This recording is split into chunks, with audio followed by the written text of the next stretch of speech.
So you can go. Yeah. I'm sorry. I'm thinking as the editor. I'll think of it as a host. Yeah. So this could be the intro of the video.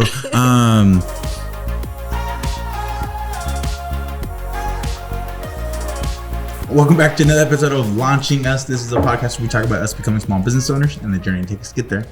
This one's a pretty good one, and my wife is going to do all the stuff from here on. So hi, we have Kaylhan here with us with Dreamers Thrive. This is a local nonprofit serving the Spanish community. And so Kaylhan, tell us a little bit about you. Tell us about how you fell into this. Yes, of course. So hi, everyone. My name is Kailan Garcia. I am currently 18 years old. I go to university located in Washington, D.C. So if you're watching, she's not looking for a date, guys. She's busy. If you're watching, she ain't looking. She's in school. Yes, so I'm really focused on my academics and my studies. I've always been like that since elementary. And how I actually stumbled upon Dreamers Thrive and the development of it was the year of COVID when it hit, like the peak of it. And that was when I decided that I didn't want to be in Ball High for another year, that I really wanted to focus on doing what I loved, which is like serving my community and studying law, because that's what I was like really interested in at the time. And so I just started thinking about what I can do and how I can impact my community, because I was really struck with the college applications and like how I can maneuver around it. And it was just something really complicated to do on my own, especially during the peak and the hit of COVID. Yeah. And I didn't have any resources to look for or to go to, because everything was closed with the colleges and like my school. I didn't really have a car that I could go to Ball High to talk to teachers saying, hey, can you look over my essays? And I just really wanted to be a support system and advocate for minorities in higher education, especially the Latino community in Galveston. Yeah, absolutely. That's really awesome. Yeah, I want to say you are the youngest person on our podcast right now. Yeah, we've been. I mean, we're only a new podcast. This is be episode 2021, something like that. Wow. And you are the youngest so far. But not only that, you are probably one of the ones that, not to diss on anyone else, but that has been pursuing education as much as you have been. And you're not even done. I know there's so much more that you want to do. Not saying that anyone hasn't finished college. I'm pretty sure some of the people on our podcast has finished college. I know Sula, who's talked about finances, had totally knocked it out. Mm-hmm. But you're one of the ones that are not just college, like you're going either further in your education. Correct. Man, that's pretty cool. That's not for me at all. Starting at 18. You know, we talk a lot here about businesses, right? Yeah. So we bring on tons of businesses, but you're starting a nonprofit, which is very similar to a business. It's even more intricate. You know, we have to apply for nonprofits. You have to apply for grants. You have to get your 501c3, similar to an LLC, but still you have to apply for all these fundings. It's all government funding. Exactly. You know, or foundations that help. You know, it's very different from owning a business where you're creating a product and gaining money that way. Yeah. So it's very interesting to me to see you at 18 taking on such a heavy role. You have to pick board members. You got to create policies. Girl. If anyone's tuning into this podcast and wondering why is Rose talking so much in the beginning of this podcast, it's because this is things that she loves to talk about. In the financial episode, she was the first one. In this one, when we're talking about building a nonprofit, like this is her bread and butter. She's been doing this for a lot of years. She's helped a couple of them start off and continue going. And so nonprofit work is a big thing. And we wanted to bring you on because you're being so young and pursuing a really something prestigious. Yes, like it's a high level thing. And then your target is the Latin community, helping out Latin community, because we feel like they kind of, not that they get dropped or pushed to the side, because I don't think that's what's happening. I just think we're so used to having an okay mentality when it comes to like a middle job. We're okay serving the community through working in restaurants, working in hotels. The Hispanic community has no problem doing manual labor. Right. You'll see us on the streets working manual labor. You'll see us in the plants working manual labor. We have no problem working manual labor jobs because that's what our parents did. Yeah. And I think it definitely culturally, there's like this thing with us as being Hispanics is that, I'm just going to do what my parents did. Right. And then also when you leave, when you're 18 years old, you're considered an adult. Yeah. Most Hispanics in Central South actually, America. she was an adult at age 15. But in Central and South American countries, a lot of by 18, kids are getting married, they're starting families. So when you talk about that culturally and you bring that into the US where 18-year-olds are still considered, my baby. Yeah, exactly. It's a very different feel. And then you throw the part that she's a female. Yes. Which is even more younger. Yeah. You're not to knock anybody who's Hispanic, but there's a lot of us that have families at age 16, at age 17. Exactly. And so by the time college and everything roll around, they're already into a family. Right, exactly. And so that's why I've seen a lot of them at the age of 25, 26, then they're pursuing college. Not that they gave up on anything. Yeah. They just had to switch. They just had to switch their priorities around. And now they're pursuing it. And I see a lot of them at age 50. Like, I think that's crazy amazing. That's admirable. Yeah, for sure. Yeah, but it's so, it's also admirable to see you saying, hold on, we need to rethink this, right? And I love that you thought that and said, okay, how can I serve my fellow Hispanic community members? And I, if I'm not mistaken, you're not only serving Hispanic community, but this is where you have started. Yes, exactly. So first, I wanted to start it off with the minority community because of the lack of, but then it just came up to my mind saying I need to start advocating for my Latino community because of the lack of resources that are made available to us. And we, in numbers, we had the highest dropout ranks like in high school, and we see ourselves in higher education, but then the turnout rate for graduating is very, very low. And we see high numbers for other minorities as well, but I feel like we should really focus on the Latino community, and I want to start that here in Galveston County. Man. And you did, if I'm not mistaken, graduate from Ball, right? Yes, I graduated a year early during the peak of COVID. Yeah, G-Town in the house. If you don't know if any, because we do have viewers from other states and stuff, but if you don't know, Galveston is a small island off the coast of Texas. I don't think we've ever described this. No.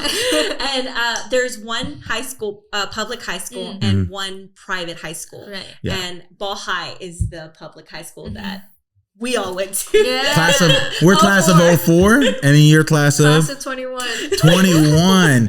Now, so you finished out your high school during COVID then? During COVID. Yeah. Oh, gee, how was that? How was that transition? Because you did 1 year or 2 years of regular pre-COVID? I think COVID hit when it was I want to say during the end of the first term of my sophomore year.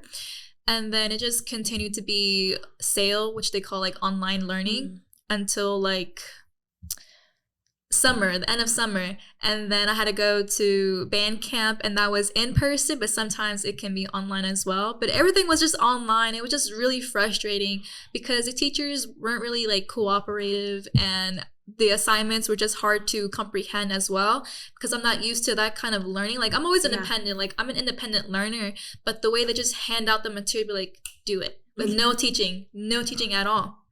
Well, I can't say for all the teachers, but like the ones that I had, they were just like giving you the assignments and, you know, requesting you to like finish it and then you get your grade back.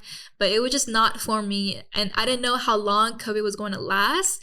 And I was like, why am I going to continue doing this like for I don't know how long for the next year at Ball, and I don't see any growth in my academics. Like I'm just at that point I was just wanting to raise my GPA in order to go to like a good university, but I didn't like that mindset technically because I really wanted to strengthen myself like personally, like personal development, and also academically like success as well. And you're 18? 18. So was that pretty common, like, for your graduating class? Did a lot of you guys have that, like, hey, we can continue we don't have to do this COVID like this, school like this. We can just finish early, knock this out? Or did you get a lot of, because we were out of high school during COVID, obviously, class of 04. We had jobs and kids. And so, like, for us, it's a different perspective. But you being a student, it seemed like it almost pushed you even further into your amygdalics. That class of 04, guys. That's why academics. Like it seemed like it pushed you forward into that. Yes, exactly. Is that pretty normal within your, like, class of 21? You don't have to push shade out on anybody. Sorry, y'all. From what I've seen through Instagram, through TikTok, through Snapchat, you name it, we all connect with each other and we ask questions saying, do you guys understand this? Like, what are we doing? Oh my God, this is so frustrating. I don't know how to maneuver the sale program. And, like, there were students who were doing both online and in person, and just, like, one doing just in person and one online. And they would just all come together and make group chats about the assignments. And at the point we were like, this is it. This is our breaking point. We can't do this. Guys, I have to drop out. Deuces. Wow. Yeah, I had a friend who actually dropped out during COVID, and I didn't really talk to them since then. And, like, I really wanted to connect, but they just we just lost touch. And it was really heartbreaking. I'm like, oh, this is happening for me. Like, this is how I'm reacting to the COVID pandemic and how I want to pursue academics. But then I have to look at the other side where they're seeing this and as a what's the word? As a reason to get out of education, of high school. And I'm like, I wonder why does this happen? I guess it's because of the hardworking mindset. And the person who dropped out, they were Latino. And I just think about the hardworking mindset and the mindset of the American dream, saying you have to put family first, you have to work first. Education is only for the privileged. Like, you don't have access to that. So good. Yeah, and I was like, this is crazy. And so, and that, honestly, that sheds so much light on, like, it sheds so much light on the experience of the high school student. You know what I mean? During that time frame. Right. I wonder statistically, I'm sure there are some statistics. The numbers will drop soon. Yeah. Of how many students actually didn't graduate because of the anxiety that went hand in hand with, having to do online courses when they were so used to being in person. Yeah. Right. So if you were a sophomore during COVID, that means you should have graduated 2022, right? Right. I think it was this year I should have graduated. So you actually even graduated earlier. Yes. So not only did she finish school during COVID, that's nuts. Like, and you're only 18. This is ridiculous. This is like so awesome. Yeah. And I admire you because, like I said, we talk to a lot of business owners, and essentially what you're doing is starting a business. Right. Yeah. And at 18, what is your greatest fear? I guess my fear is being too fearful. Your fear is not that your dad's going to be behind your shoulder recording every little step you're doing? If you guys don't see this, her dad's, like, literally here recording the whole thing. He's so proud. Yeah. Like, I mean, your parents are definitely proud, for sure. Yes, they really are. They should be. Yeah. She's incredible. Yeah.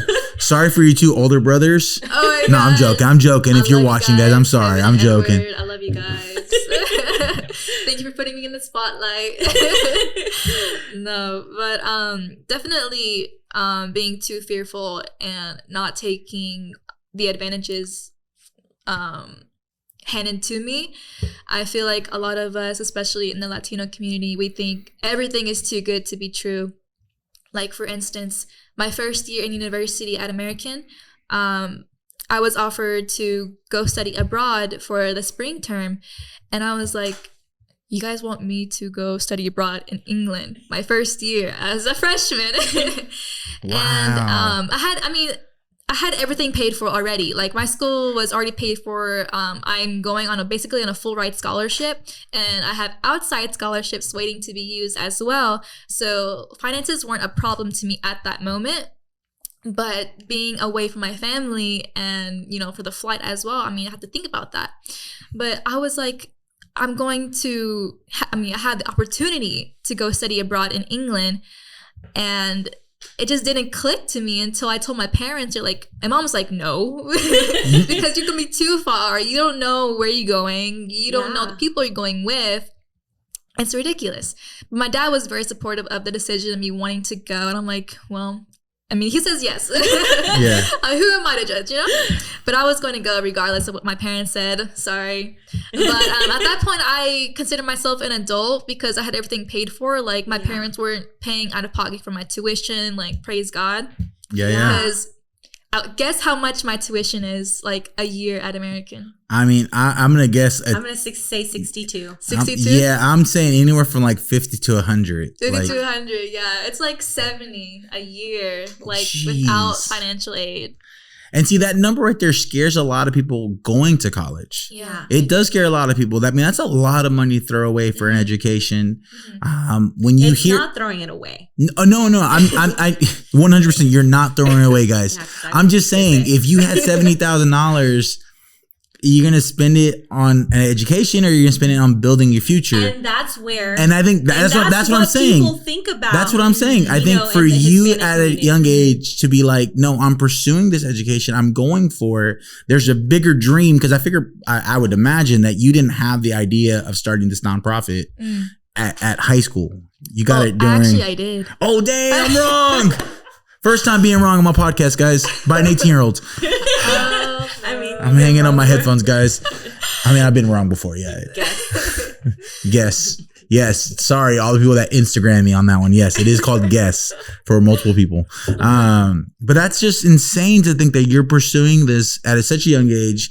You got a full ride scholarship, and then you, on your first year, go live abroad in Italy. Like England. I can't even get my countries right. I'm just so baffled by this. One, your amazing accomplishments, but it's by hard work. It's not just something that you just woke up one day and say, hey, I'm going to do it.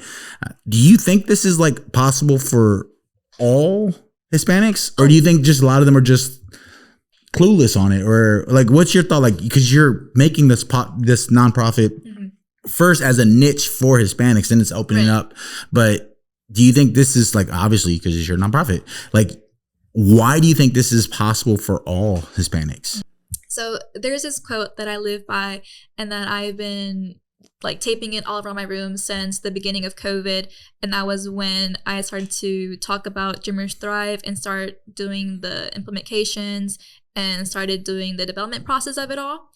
And it went by, determination today leads to success tomorrow. And it's by Unknown. I don't know who wrote it. But I wholeheartedly believe that anyone could do what I'm doing. Like, resources are endless. And I feel like the main opening of it all was when I watched this YouTube video about life in Latin America or in South Africa, and like how they're all fulfilled, but they don't have the technology like in America. Or like, we as Americans, we have all of these resources made available to us. But then when we look to like Latin America, they don't really have that much, but they're still looking for ways to support their families and so on. And I feel like, well, if they're doing this, but I have all of these resources that are just endless, then I can, spend a little time like towards my education, or like to a new business, or like learn how to do, marketing, or learn new language. Like, I have all of that available to me through the web. Like in America, we have all of that available to us. Yeah. So I feel like there's no limitations as to what we can do, like as a whole community. And I feel like it's more of an somewhat excuse to say that we don't have what it takes, because I didn't think that I was going to be where I am today if it wasn't for that extra step that I took, and that quote that determination today leads to success tomorrow. And I feel like at the end of the day, that's what we really need, like being disciplined, being determined, not just hard work, because it can only take you so far. Like you have to have that strong mentality saying like, if I can do this, then I can do this. If they can do that, then I can do this. Yeah. So that's why. That's good. That's something I was walking around my job today, because I've been trying to lose weight. So I've been taking extra walks. I'm about 1.5 miles today. Who me? But as my walking with my friend, he was talking about how he was reading this quote, or I think it was a book.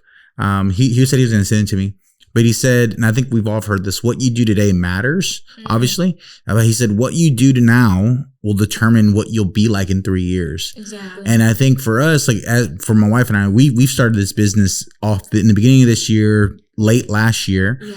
And there's hard seasons that we're in. I mean, really hard seasons sometimes for us. There's times where we don't go to sleep early. There's times where we're waking up really early. There's times where we're all sitting on the couch as a family. She has her laptop. I have my laptop, and we're trying to squeeze in family time as we watch Toy Story or something. I don't know. Yeah, and work at the same time. Yeah, or watching Encanto because the kids love that movie. Oh, I love that movie. You know, and they don't want to talk about Bruno, but you know, they want to talk about everything else. And so, but they're sitting on the couch, and we're all trying to squeeze in family time, or we're doing something at the same time on our phones, doing more work. And so it gets really hard. But it only like brought more light into my life today, because today was a pretty heavy day. But I just like, man, all the struggles, all the work, all the hard work that we put right now, it's going to be so much different in 3 years. Exactly. And I think that's where your perspective is, that all that hard work you did during COVID led you to where you are now. And then all the work you're doing now is going to lead you to where you want to be in the next few years for your nonprofit.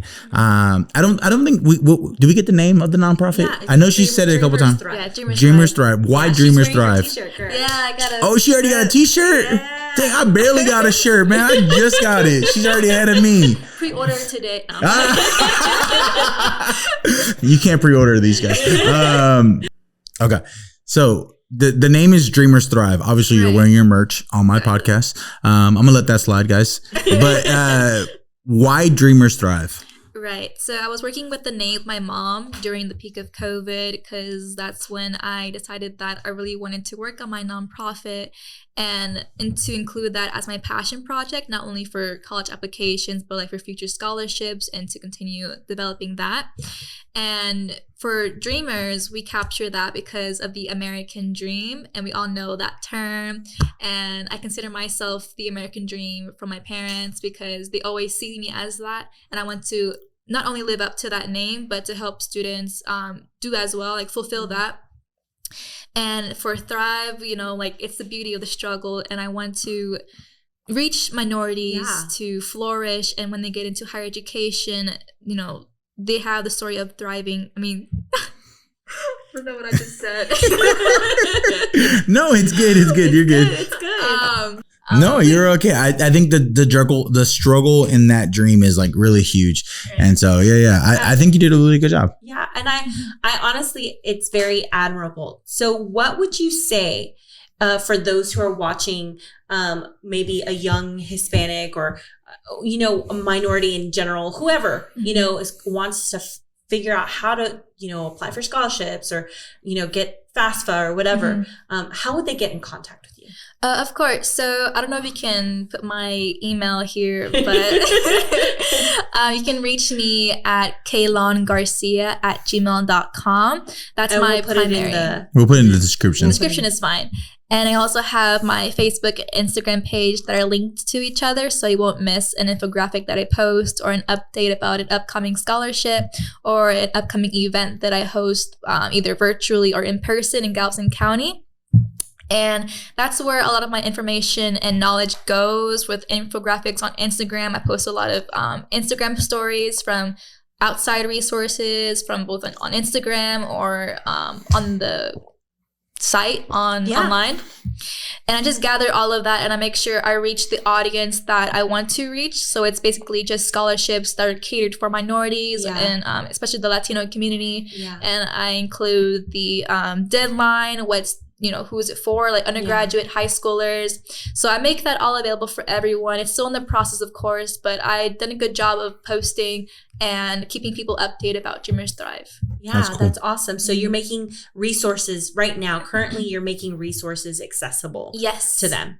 Wow, that's awesome.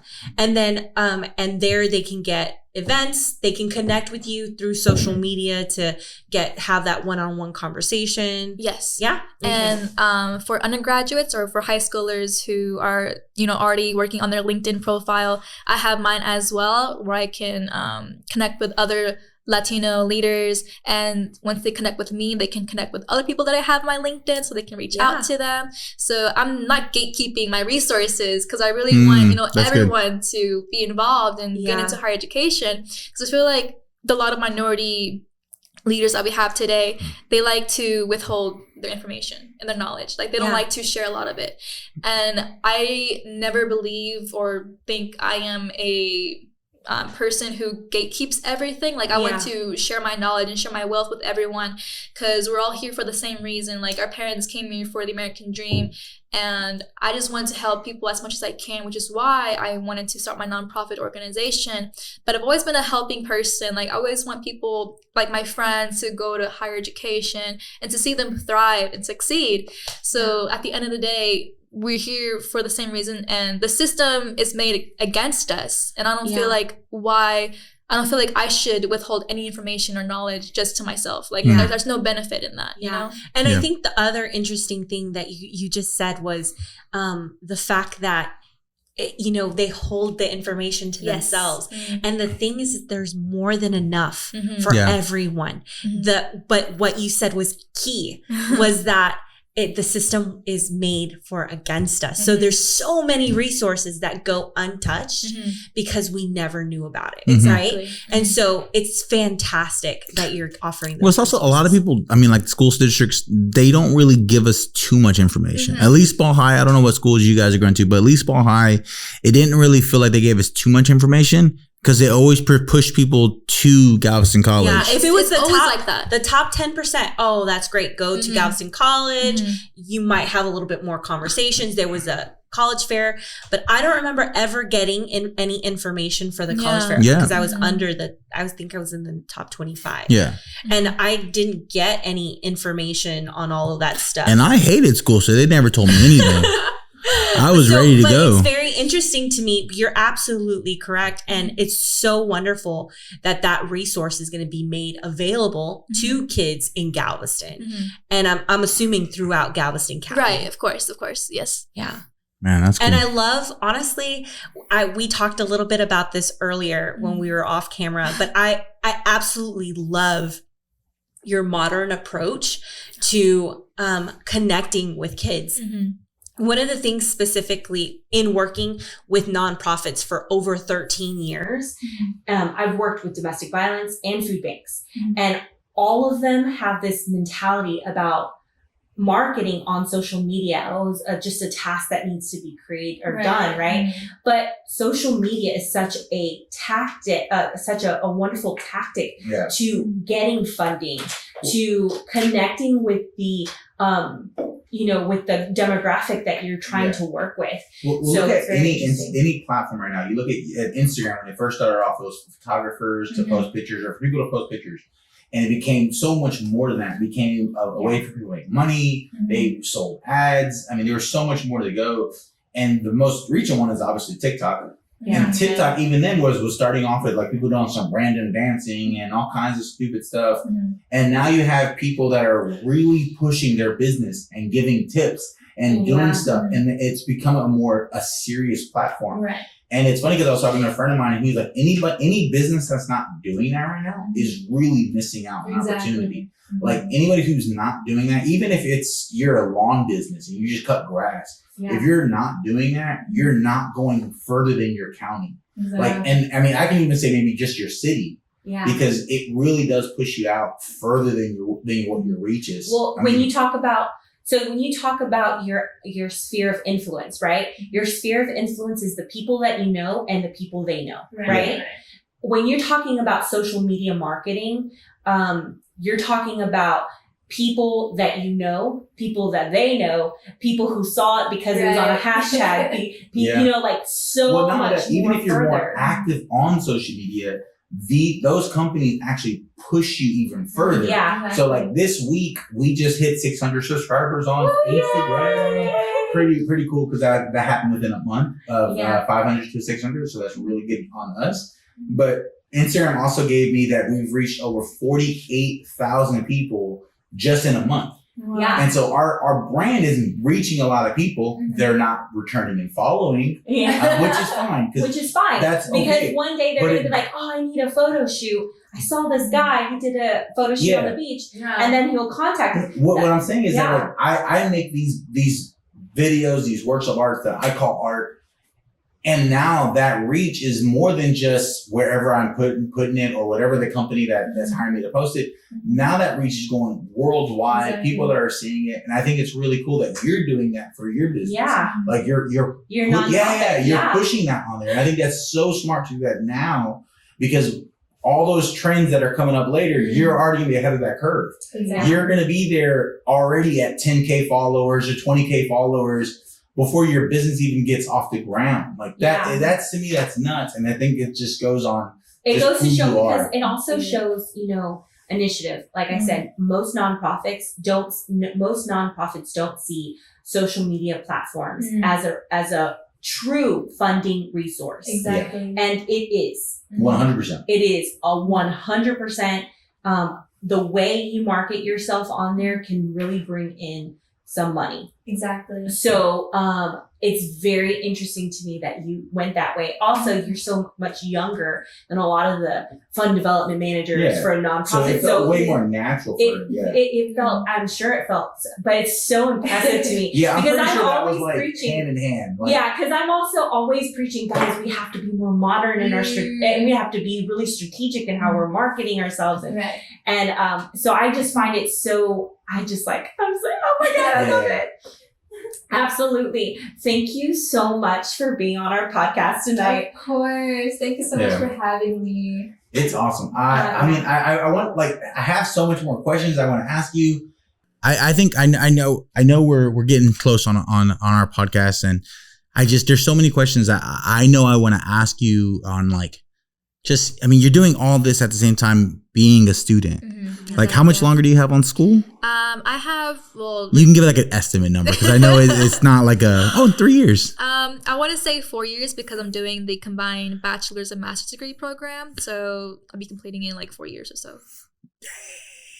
She's killing it, dude. Yeah, you definitely got a goal. My biggest thing that I would love to ask you, and I think this is just kind of goes on the trend of what we've always asked people, is what do you do for your mindset? Like, what are you doing to like keep yourself on track mindset wise? Like, I mean, not only for this, but also like we know a lot of people, and we'll call them dreamers for sure for the Latin community.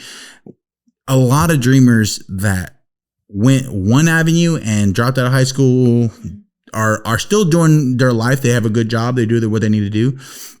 And there's a few of them that we know that are friends of ours that came here as an immigrant or came here as first generation, and they're in college, they're pursuing it. And it's definitely a smaller amount of students versus the other one. Right. But what did you do like for your mindset in that? Like, how did you stay focused on that, or just, hey, this is what I'm going for? What did you do for that? Well, one of them was the lifestyle that I wanted to live. I didn't want to live like full on luxury, but I'm always a person who loves to go travel and meet new people. Like I was abroad in England, like I mentioned previously, and I got to meet and connect with so many people that I didn't even imagine meeting. And people from Somalia, Japan, Korea, like all in just one place that I've met and connected with.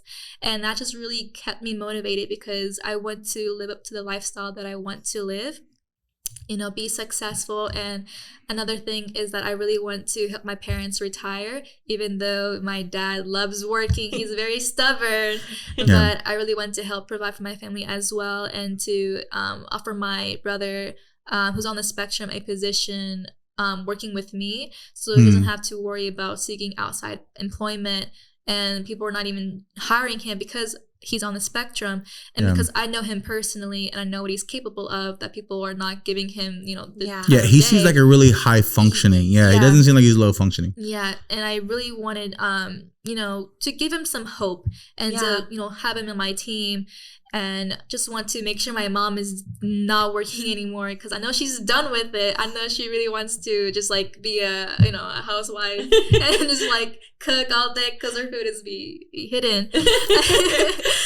She got it from her mom. Your grandma can cook. I'm saying the meanest moly I could. We'll go with this. Tell us where they can find you, what what's your tags, all that stuff. Because I think we have a lot of people here that if they're not thinking about it, then they have kids that are in that age group that needs this. And so where can they find you? Okay, you can find me on Facebook and Instagram at Dreamers Thrive. On Instagram, no spaces, obviously. And on Facebook, there's space, Dreamers, space, Thrive. And I don't have a YouTube yet. That's solely just for Dreamers Thrive. But I'm going to start posting videos about the FAFSA application, how you can start developing the winner mindset for applying to university. And I have a TikTok at Dreamers Thrive, obviously, but it's still in the works, of course. I'm working on getting funding and all that sort.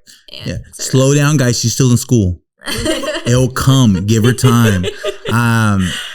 What is your estimate to when the launch of Dreamers Thrive be official? When you get the 501c3. 501c3. I want to start getting my 501c3 or like working towards it by September. It's very ideal. Like I'm not saying next month. Realistic. Yeah. Well, she made it sound so like next year September. Like no, that's next month. That's like 2 next month. Starting my next month, I really want to start the process of it. It's of course lengthy, of course. Yeah, like, it is very, a lengthy. Yeah. It's very time consuming. But I want to get in touch with a lawyer who's familiar with the process of filing for a 501c3, and I just want to get it out of the way so I can start doing the projects that I want to do. For applying for grants, as well. So this will be officially like running as a nonprofit by the end of the year. Before you even finish your master's. Yes, for sure.